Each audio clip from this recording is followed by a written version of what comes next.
Assalamualaikum warahmatullahi wabarakatuh. Kami dari kelompok 3 akan menjelaskan perilaku biaya berbasis fungsi dan aktivitas. Kami beranggotakan 4 orang. Yang pertama, Fadilah Harti dengan NIM 23304047. Dengan saya Fitria Mandahan Riviani dengan NIM 2330404053. Rindutin Indra dengan NIM 2330404138. Dan salah satu lagi rekan kami. Kenalkan, nama saya Ahmad Fauzan dengan NIM 2330404005.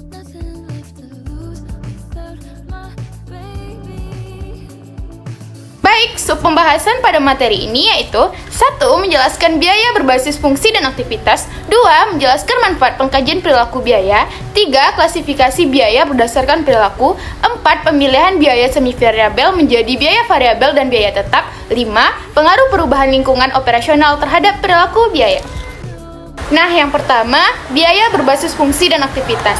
Apa sih itu? Biaya berdasarkan fungsi, perilaku biaya mengkaji bagaimana total biaya dan total biaya per unit berubah sehubungan dengan perubahan output aktivitas. Jika output aktivitas berubah, ada 3 hal yang perlu diperhatikan, yaitu total biaya dan biaya per unit dan output aktivitas. Kelemahan perilaku biaya berbasis fungsi adalah bahwa hal itu dapat menyesatkan dalam pengambilan keputusan. Misalnya, perusahaan melakukan perubahan desain produk yang lebih sederhana dengan menggunakan bahan baku yang lebih sedikit. Jika perusahaan menggunakan perilaku berbasis fungsi, maka hanya ada bahan baku langsung dan biaya tenaga kerja langsung yang berubah. Nah, biaya berdasarkan perilaku, apa sih itu? Pada perilaku biaya berbasis aktivitas, perilaku biaya tidak hanya dihubungkan dengan unit driver, tetapi juga non-unit driver. Pada perilaku biaya berbasis aktivitas, perubahan biaya tergantung pada driver aktivitas atau activity driver yang digunakan. Biaya dapat berubah bila dihubungkan dengan driver aktivitas tertentu, tetapi tidak berubah bila dihubungkan dengan driver aktivitasnya, jumlah jam kerja langsung atau JKL. Baiklah, saya Fadilah Hardi akan menjelaskan pembahasan yang kedua, yaitu manfaat pengkajian perilaku biaya. Apa saja sih manfaat pengkajian perilaku biaya? Yang pertama yaitu memudahkan dalam perencanaan biaya. Dengan diketahuinya perilaku biaya, total biaya untuk setiap tingkat kapasitas aktivitas yang diinginkan dapat diestimasi secara mudah dan akurat. Yang kedua yaitu memudahkan dalam pengendalian biaya. Dengan diketahui biaya, maka perbedaan biaya antara rencana dengan realisasi dapat dicari penyebabnya secara mudah. Apakah adanya selisih efisiensi atau karena adanya selisih kepastian. Dan yang ketiga yaitu memudahkan dalam mengambil keputusan. Oke, lanjut ke pembahasan yang ketiga, yaitu klasifikasi biaya berdasarkan perilaku. Yang pertama yaitu ada biaya tetap. Apa sih itu biaya tetap? Biaya tetap didefinisikan sebagai biaya yang secara total tidak berubah saat aktivitas bisnis meningkat atau menurun. Meskipun beberapa jenis biaya tampak sebagai biaya tetap, semua biaya sebenarnya bersifat variabel dalam jangka panjang. Satu jenis biaya tertentu sebaiknya diklasifikasikan sebagai biaya tetap hanya dalam rentang aktivitas yang terbatas. Rentang aktivitas yang terbatas ini sering disebut rentang yang relevan. Total biaya tetapan berubah di luar rentang aktivitas yang relevan. Beberapa pengeluaran bersifat tetap karena kebijakan manajemen, misalnya tingkat iklan dan jumlah sumbangan sosial yang ditentukan oleh manajemen dan tidak terkait langsung dengan aktivitas penjualan atau produksi. Pengeluaran yang demikian kadang-kadang disebut sebagai beban tetap atau biaya tetap terprogram. Pengeluaran yang membutuhkan suatu seri pembayaran selama jangka waktu yang lama disebut biaya tetap terkait. Contohnya adalah beban bunga atas utang jangka panjang dan sewa jangka panjang. Baiklah, saya akan melanjutkan materi yang kedua, yaitu biaya variabel. Biaya variabel didefinisikan sebagai biaya yang secara total meningkatkan secara proporsional terhadap peningkatan dalam aktivitas biaya dan menurunkan secara proporsional terhadap penurunan dalam aktivitas bisnis. Biaya variabel termasuk biaya bahan baku, tenaga kerja langsung, beberapa perlengkapan, beberapa tenaga kerja tidak langsung, alat-alat kecil, pengerjaan ulang, dan unit-unit yang rusak. Biaya variabel biasanya dapat didefinisikan langsung dengan aktivitas yang menimbulkan biaya. Dalam praktik, hubungan antara aktivitas bisnis dan biaya variabel terkait biasanya dianggap linear, yaitu biaya variabel diasumsikan meningkatkan dalam jumlah konstan untuk setiap unit meningkatkan dalam jumlah bisnis. Tetapi hubungan aktual jarang yang linear secara sempurna sepanjang rentan aktivitas yang mungkin.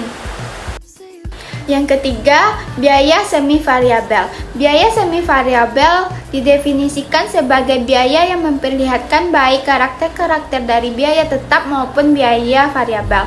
Karakter semi variabel adalah biaya ini meningkatkan atau menurunkan sesuai dengan peningkatan dan penurunan aktivitas bisnis, namun tidak profesional. Contoh biaya tersebut adalah biaya listrik, biaya air, gas, bensin, batu bara, perlengkapan, pemeliharaan, beberapa tenaga kerja tidak langsung, dan lain-lain. 2 alasan karakter semi variabel pada beberapa jenis pengeluaran. Yang pertama, pengaturan minimum mungkin diperlukan, atau kuantitas minimum dari perlengkapan atau jasa mungkin perlu dikonsumsi untuk memelihara kesiapan beroperasi. Di luar tingkat umum biaya yang biasanya tetap, tambahan biaya bervariasi terhadap volume. Yang kedua, kualifikasi akuntansi. Berdasarkan objek pengeluaran atau fungsi, umumnya pengelompokan biaya tetap dan biaya variabel bersama-sama. Misalnya, mesin uap yang digunakan untuk memanaskan ruangan yang tergantung pada kondisi cuaca, dan mesin uap yang digunakan untuk proses produksi yang tergantung pada volume produksi, mungkin dibebankan ke perkiraan yang sama, sehingga mengakibatkan tercampurnya biaya tetap dengan biaya variabel pada perkiraan yang sama. Yang keempat, pemilihan biaya semi variabel menjadi biaya variabel dan biaya tetap menggunakan metode biaya berjaga. Biaya berjaga merupakan biaya tetap yang diperoleh karena menghentikan kegiatan operasional sementara waktu. Biaya yang masih muncul selama kegiatan operasional dihentikan disebut biaya berjaga. Yang kedua, biaya metode titik tertinggi dan titik terendah. Sesuai dengan nama metodenya, pemilihan biaya semi variabel menjadi biaya variabel dan biaya tetap dengan metode titik terendah dan titik tertinggi dilakukan dengan melihat aktivitas tertinggi dan terendah. Perbedaan antara biaya dalam aktivitas tertinggi dan terendah merupakan biaya variabel, tarif biaya variabel per unit. Yang ketiga, metode diagram pancar. Metode diagram pancar atau stand graph adalah teknik visual yang digunakan untuk memisahkan biaya semi variabel dan biaya tetap dan variabel. Yang keempat, metode kuadrat terkecil atau least square method adalah metode statistik yang digunakan untuk menemukan garis yang paling sesuai dengan data yang diberikan. Metode ini juga dapat digunakan untuk membuat diagram sebar yang lebih mudah ditafsirkan. Contoh dari metode tadi yaitu tingkat aktivitas tertinggi dalam suatu perusahaan, misalnya 1.000 per jam mesin dengan biaya total 5 juta. Yang kedua, tingkat aktivitas terendahnya 600 jam mesin dengan biaya total 3.800.000 rupiah. Perubahan biaya sama dengan biaya pada tingkat aktivitas tertinggi dikurang biaya pada tingkat aktivitas terendah, yaitu 5 juta dikurang 3.800.000 dapat hasilnya 1.200.000. Perubahan tingkat aktivitas sama dengan 1000 jam mesin dikurang 600 mesin, diperoleh 400 jam mesin. Biaya variabel per unit. Biaya variabel per unit sama dengan tingkat aktivitas, yaitu 1.200.000 dibagi dengan 400.000 jam mesin, dapat hasilnya 3.000 per jam mesin. Biayanya. Biaya tetap sama dengan biaya total pada tingkat aktivitas tertinggi dikurang biaya variabel per unit dikali tingkat aktivitas tertinggi, sama dengan 5 juta dikurang 3.000 dikali 1.000 sama dengan 2 juta.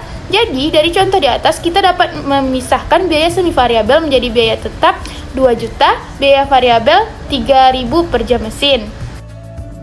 Pengaruh perubahan lingkungan operasional terhadap perilaku biaya. 1.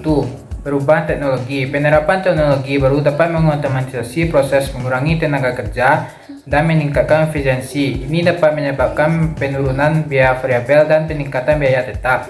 2. Perubahan harga bahan baku. Kenaikan harga bahan baku akan meningkatkan biaya variabel. Perusahaan mungkin perlu mencari alternatif bahan baku yang lebih murah atau menegosiasikan harga yang lebih baik dengan pemasok. 3. perubahan tingkat inflasi. Inflasi dapat menyebabkan kenaikan biaya tetap seperti biaya sewa dan gaji. Perusahaan perlu mempertimbangkan dampak inflasi dalam perencanaan dan pengendalian biaya. 4. Perubahan persaingan. Persaingan yang ketat dapat memaksa perusahaan untuk menurunkan harga jual yang dapat mengurangi margin keuntungan dan mempengaruhi perilaku biaya. 5. Perubahan regulasi. Peraturan pemerintah yang baru dapat mempengaruhi biaya operasional. Misalnya, peraturan lingkungan dapat meningkatkan biaya pembuangan limbah. 6. Perubahan kebutuhan konsumen. Perubahan selera konsumen dapat mempengaruhi volume produksi dan penjualan, yang pada gilirannya mempengaruhi perilaku biaya.